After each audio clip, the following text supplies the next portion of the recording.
All right, let's get this thing going. First off, welcome to Two-A-Days.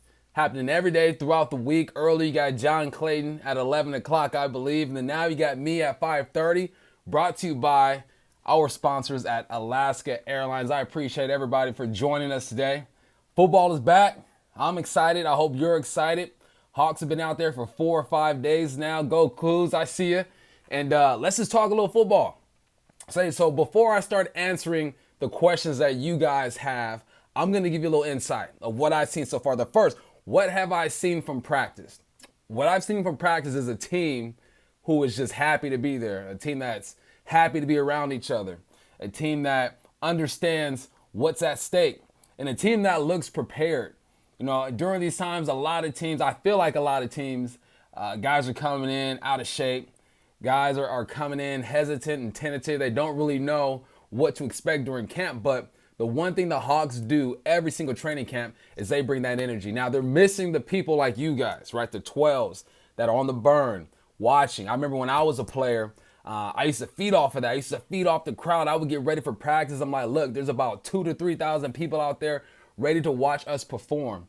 And those guys don't have that. So it might be tough for some, but they're professionals. And I really believe that they're going to perform no matter what. So that's what I've seen. I've seen a team that has taken ownership of this thing and really, they're really excited to be there, and they're flying around. It's almost like you got to pull these guys back.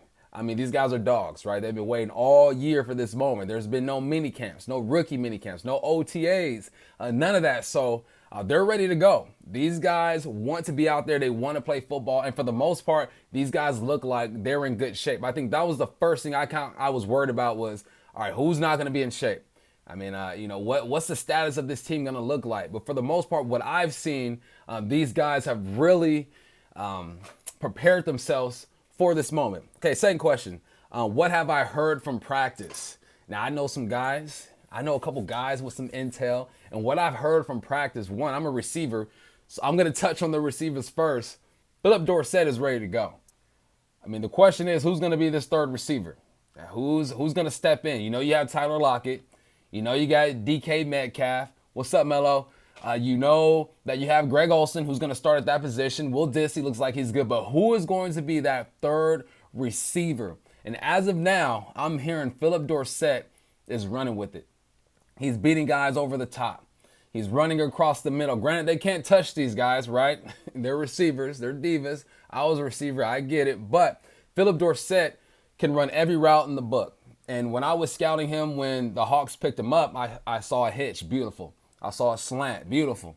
I saw a dig. I saw a post. I saw a guy who can run every single route. He runs a 4.33, so he's probably one of the fastest receivers out there.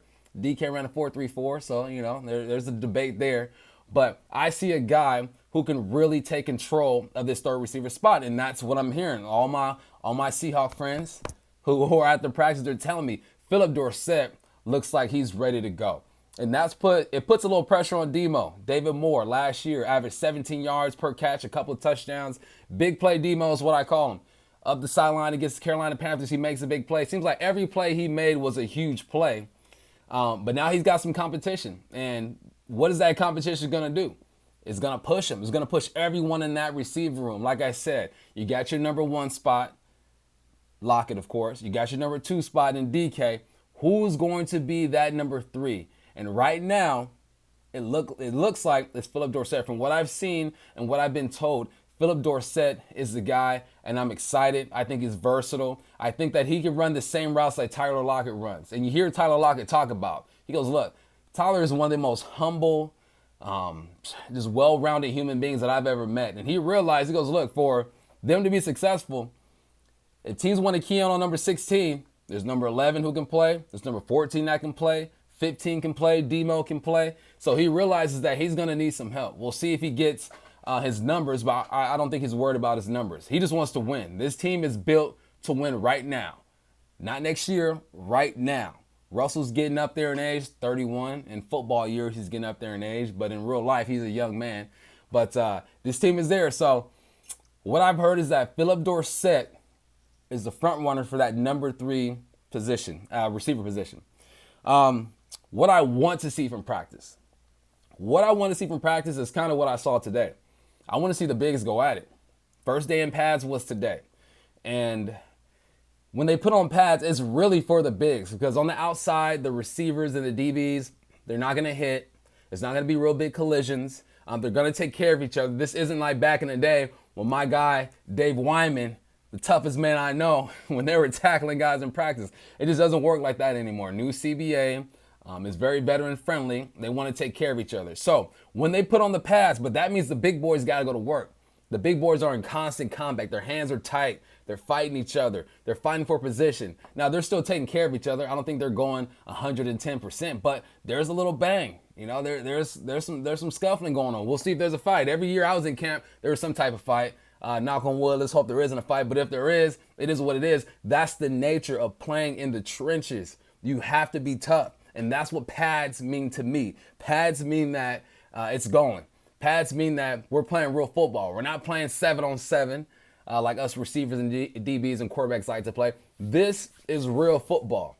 And that's what I want to see. I want to see what the tempo looked like once the pads got on, once things got real. And it got faster. It got a little tougher, but they're also taking care of each other. Everyone realizes that you're going to need the guy across from you to be available when it's time to win, especially if you're number one or number two. And we know that in the box, when it comes to offensive linemen and defensive linemen, the Hawks got some voids to fill. They got some spots to fill, and we'll see who rises to the top. All right, so now let's get into the questions. First questions. A lot of you guys submitted questions prior to us going live, so I'm going to hit those first. If you do have questions, boom, shout them out, get them out there. I see if I can get to them. All right, so the first question was, what do you think the ceiling is for DK Metcalf? What's his ceiling? His rookie year, I thought he was going to come in and have maybe 25, 30 catches, 400 yards. Nah, he didn't do that, right? Over 900 yards, 50-something catches, 7 touchdowns. Like, this guy exceeded all expectations, at least on mine. I think a lot of other people. The knock on him was he can't run a slant. He's not good at this route. All he does is run goes and posts, and I was okay with that. I'm okay with goes and posts, but he came in and he showed that he can do a lot. So what's the ceiling for this guy? It's hard to say.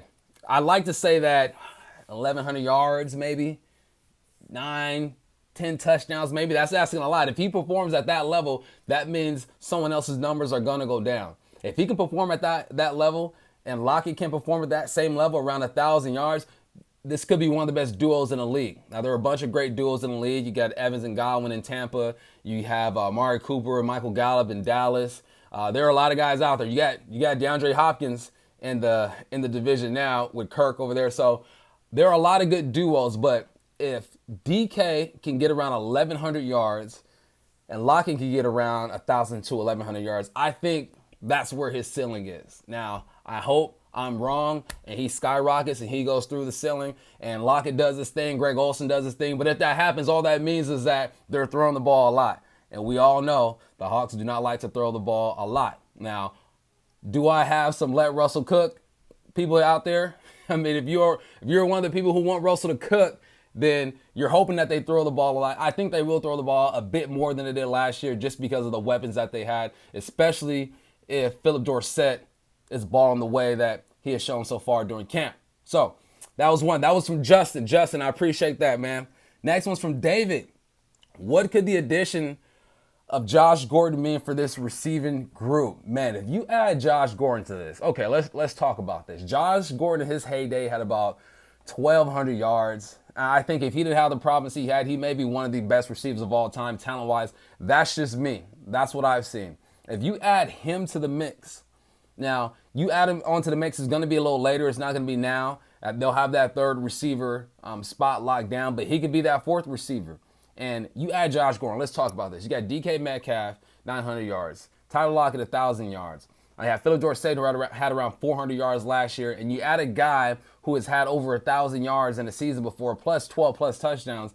I think he would make this receiving group the deadliest receiver group in the NFL. Now, guys are sleeping on him. I saw the PFF, Pro Football, whatever, they ranked the Hawks around 15 or 16 when it comes to receiving core. All right, you take that on the chin. We can take that for now. But you add a Josh Gordon, they got to be top 10. Now, Josh Gordon has to be available.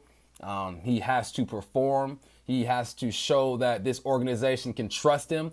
But this is the perfect place for Josh Gordon, in my opinion. It is what it is. I mean, there's something about the Northwest. I love the Northwest. I've been here since I was 18 years old. I left LA, came up to Northwest and never left. I love it out here. Like, people embrace. People believe in second chances, third chances, fourth chances. With Josh Gordon, it'd be a lot more. But I think he's worth it. One, because he's a good person. He struggles with his off-field stuff, but he's not hurting anybody, and he's a good football player. We saw the catch that he had before he got suspended. I mean, it was a great catch over the shoulder. One of the toughest catches I feel like in football is over the shoulder. So if Josh Gordon were to become a part of this receiving core, I think you would have to put them in the top 10, possibly top 6 receiving cores in the NFL. That question was from David. David, appreciate it, baby. All right, next question. Tyler, okay. What would your thought process be going up against the Seahawks secondary in practice? My thought process would be, let's try that talent out. Let's test them out. Let's see what they got. You got Jamal Adams back there. You got Quandre. You got Trey on one side. Quentin Dunbar is going to be back soon. You got Shaquille on the other side. I would test them. When I say those names, I just hear talent and I hear speed. So the first thing I want to do is I want to try you up top. If I'm DK, hey, coach, let me go up top on one of these guys. And yesterday in practice, DK actually went up top on Shaquille Griffin and was successful. Inside, released him on a go, stacked him. That meant he got on top of him, left space on the sideline, stayed away from the safety. Rush drops a dime. That's what my mind state would be. Is I'm going to test these corners, because this secondary in general, because now these receivers get to go up against probably top 5 secondaries in the NFL, if not even better. You know, they have to gel chemistry. They got to come together. But Quandre and Jamal, probably the best safety duo in the league. You got Trey Flowers on one side. I know people said that he struggled last year, but I think he struggled at times. But I also think that he was adjusting to a new position. We'll see what he does this year with competition and with Quentin Dunbar coming in there. And you got Shaquille on the other side, who made the Pro Bowl.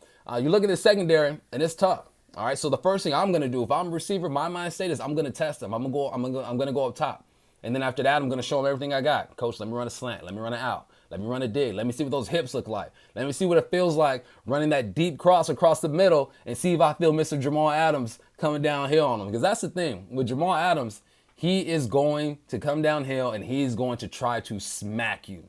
All right, now in practice, he's not going to smack you because those are his teammates. He wants to make sure everyone is healthy. But I want to test him. Third-year guy. He's been to the Pro Bowl. He's an all-pro. Why not? I'm a receiver, man. I'm taking every opportunity I can to get better. All right, this is the best practice they're going to have. They're fortunate to be able to go up against these guys during practice, because this is as good as it gets. I don't see a better secondary in the division. I don't see the Rams, the Niners, or the Cardinals with a better secondary. So the fact that they get to go up against these guys day in and day out is awesome. All right, that was from Tyler. Tyler, appreciate that question, baby. Next question is from Erica. What advice would you give a player who is trying to make the team this year? Now, my advice is a little different. I was not highly touted. I thought I was balling in college. I thought I was going to get drafted, but I didn't get drafted. I went undrafted free agent, and I had to make the team via preseason games. Now, there are no preseason games. So what can these young men do to really separate themselves from everyone else? And I'll tell you, this is what I did, at least, to make the squad. You show up early.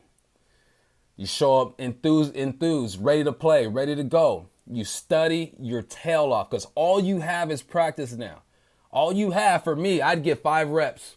5 reps with the first team, maybe even the second team. 5 reps. My 5 reps have to be perfect. I have to look explosive. I have to look confident. I have to know what I'm doing. Okay? Off the field, we all know what happened with a corner on this team. You can't get involved in extracurricular activities. Off the field, you have to be perfect.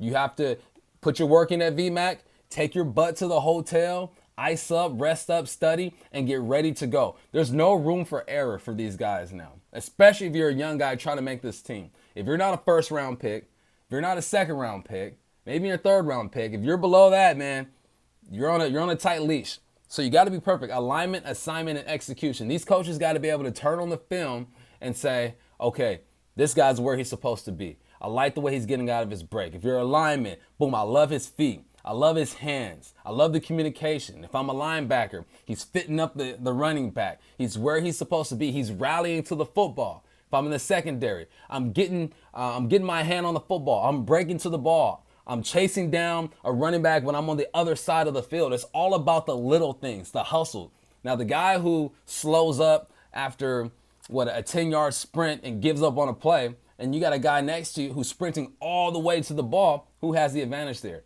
So those little things are the things that are kind of going to separate these guys from each other. You got to hustle. Alignment, assignment, execution, hustle, and be responsible on and off the field. They're looking for reasons to cut guys right now. Don't give them a reason to cut you. That's my advice if you're trying to make this football team. That one was from Erica. Thank you, Erica. I appreciate it. All right, we got Dana. Dana, she says, looking at the O-line and D-line, which group do you think will improve the most this season? Now, if you look at both of these units, it's tough, right? You got an offensive line who gave up a bunch of sacks last year. Russell was the second or third most sacked quarterback in the NFL. The last 2 years, he's the second most sacked quarterback in the NFL. Now, you flip over, you look at the defensive line. You got a D-line who only had 28 sacks last year, which is third to last in the NFL. I mean, you're down there with the Miami Dolphins. This ain't the 70s. You don't want to be anywhere near the Miami Dolphins at this point. All right, so both units have a lot of room for improvement. Lots of room for improvement. Who do I think will improve the most? I'm going with the defensive line, and this is why. You didn't get the big name you wanted. Everson Griffin signs with the Dallas Cowboys. Jadeveon Clowney is still out there. But you still got Benson Mayowa, who had 8 sacks last year. You still got Bruce Irvin, who got 8 sacks last year. He's going to be that hybrid. He's going to walk down, rush off the line. He can play some linebacker too. But you just look at those numbers, you got to say that this line got better. Defensive line. On the flip side, now you get rid of our Jermaine Ifedi is gone. You bring in Shell. Now, the plus side with him is he's about the same size. He's about the same weight.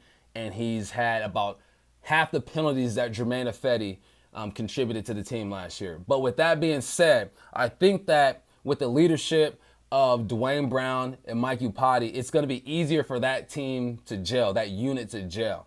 That defensive line just has to get nasty. They have to get nasty. Poona Ford's got to show up. He's got to take on those double teams to be a run stopper. Jaron Reed, we need 2018 Jaron Reed. We need him to get after it. You got Darrell Taylor, the second round pick who's injured now, but we need him to get ready to go. You got guys like Alton Robinson, the late round pick, who's going to be ready to go. You got Rasheem Green coming back, who led this team in sacks with 4.5 last year.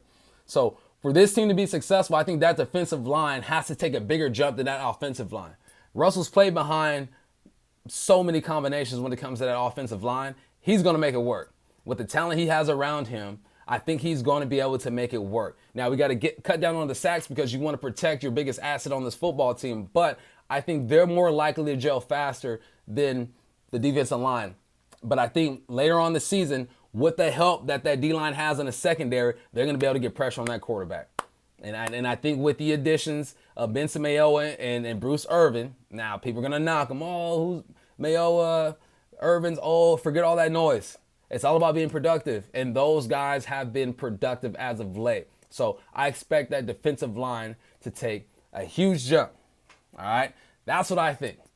Now this is day 4, day 5 of practice. Things are gonna unfold. We'll see what happens. We'll see who rises to the top. But I think this team has a chance if guys can stay healthy, if that offense can perform, if that secondary could cause more turnovers. We need interceptions from that secondary. I think this team has a chance. And let's not ignore the linebacking core.